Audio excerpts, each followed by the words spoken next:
My challenge was just being with men at that point and mounting up to them, being on the same level.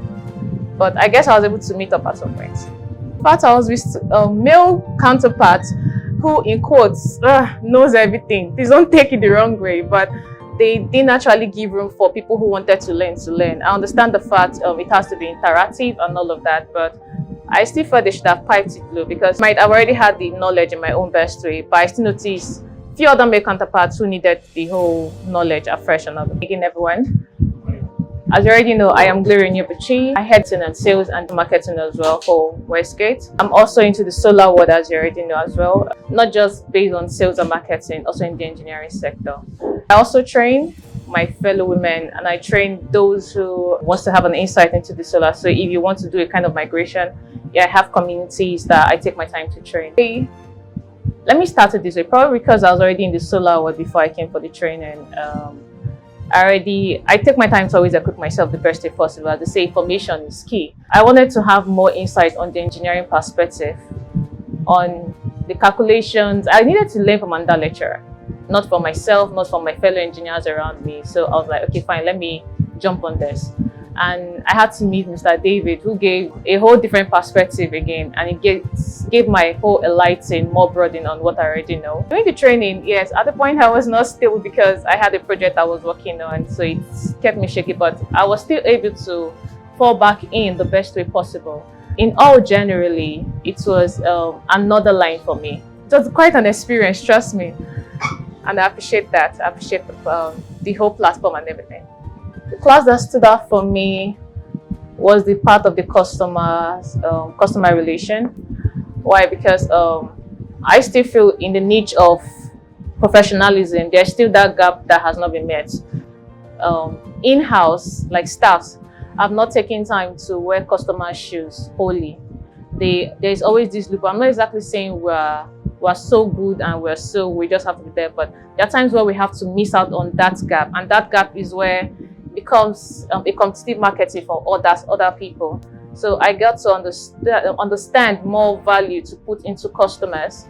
Yeah, I know we tend to say customers are kings and all of that, but at the same time, you have to make customer more of your acquaintance and customer more of your, I wouldn't say friend, but it's important you build relationship with customer, because that is always a niche to break into the customers and get what you want. So that was my main part in the whole soft skill training. For the theory part of the training was definitely the engineering part, nothing else. Trust me, the engineering part was everything. And everybody complained, why do you want to climb the roof? And I just have a passion for climbing the roof.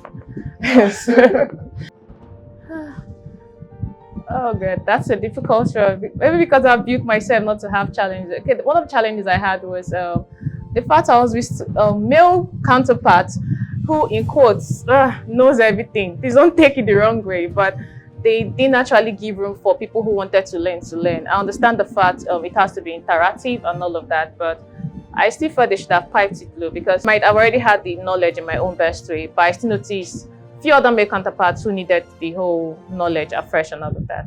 My challenge was just being with men at that point and mounting up to them, being on the same level. But I guess I was able to meet up at some point. If I get a 300, between 3 to 500 is not a bad one. For 300K, they have to be value alongside. Well, because I've been exposed to training that costs about 15 million already. So why, if I'm getting that at that period, I understand the economy is not so stable and all of that. So just trying to match up to what we're getting for free, you have to pay something. Yeah, it's still a fair price to our Nigerian economy. Trust me, I'm working with trying not to have expectations so I can learn. So I just open-minded. So whatever it is, I just attract everything.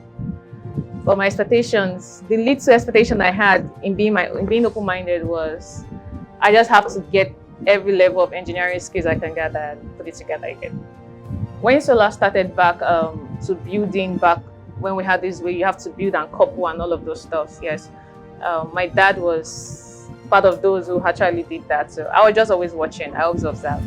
But I was not interested. I was just always watching, and times when he has to travel, I have to do one or two just to make sure we had lights in the house. So the part where I have to troubleshoot when it's not available was where my passion started. So, and the fact he also trained us that you don't have to be a lady or a guy to be in that field. Everybody has to learn different things. So I was like, okay, he's not here. What can I do? What can we do to get light? So I started building that passion there. I was just putting it there. I wasn't actually thinking it was exactly a passion until I got called to talk to some solar persons. Then I got the job, my first job in the solar world, and that was how I started.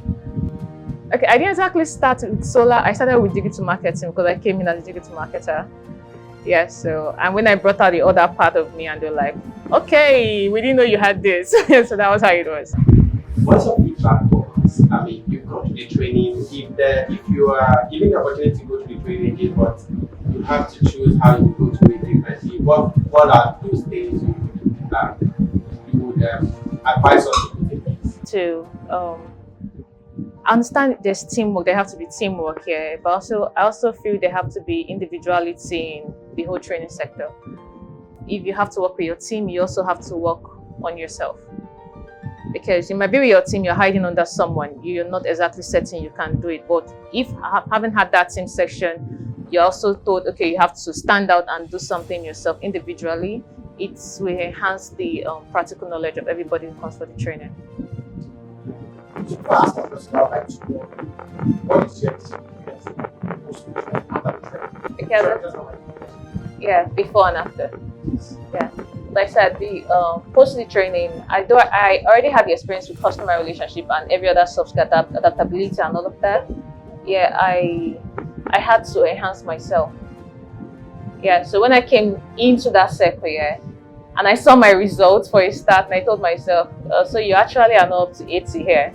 And where I was 80, I was like, you're not up to 100. And I was like, okay, you need to. So I tried to see how I could work that within that circle at that point.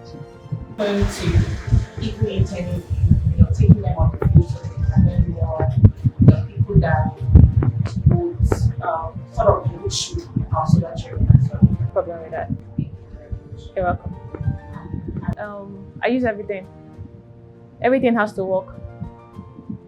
I had to use all the soft skill because everything is necessary in the industry. You have to adapt to the customer, and the customer has to adapt to you, and that's where the part of adaptability come in here. Then you have the part of critical thinking. That's very crucial because if you can't think through anything you're doing, you're always going to have lapses and gaps. As I said, during the training, I had a project, and I also knew I was running the training, so I had to be critical because we encountered very heavy issues, and I had to think fast so that I could finish up, create a solution, and get back to my training. So thanks for having me.